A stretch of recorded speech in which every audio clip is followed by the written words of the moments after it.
तुर्तास पुढच्या महत्त्वाच्या बातमीकडे वळतोय। दसरा मेळाव्याच्या तयारीची मराठा आंदोलक मनोज जरांगे पाटलांनी आता पाहणी केली आहे। बीडच्या नारायणगडावर होणारा दसरा मेळावा जरांगे पाटील या ठिकाणी पोहोचलेले होते आणि त्यांनी आता या तयारीचा आढावा देखील घेतलेला आहे। जरांगे पाटील या मेळाव्यातून उपस्थितांना संबोधित करणारे जरांगे पाटील या दसरा मेळाव्यात नेमकी काय भूमिका घेतात याकडे अवघ्या मराठा समाजाचं आणि महाराष्ट्राचं लक्ष लागलेलं आहे। दसरा मेळाव्याची जी तयारी सुरू करण्यात आलेली आहे त्या तयारीचा मनोज जरांगे पाटलांनी आता आढावा घेतलेला आहे।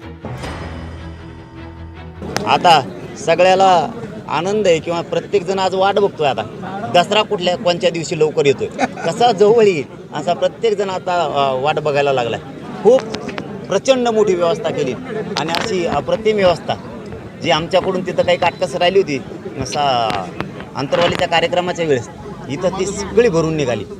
इथं किती लाखो लोक आले त्याची पूर्णपणे त्यांची व्यवस्था पार्किंगपासून सगळी या गडाच्या पायथ्याच्या गावानं बीड जिल्ह्यानं आणि गडानं सगळी व्यवस्था केली। आता आम्ही ते जे व्यासपीठाचं प्रचंड मोठं व्यासपीठाची उभारणी आहे त्याचं भूमिपूजन आता बाबाजींच्या हस्ते होतं आहे लगेच 2 मिनिटात आणि प्रचंड व्यासपीठ जे मोठं आहे त्याची उभारणीचं भव्य दिव्य उभारणीचं काम सुरू होतं आहे।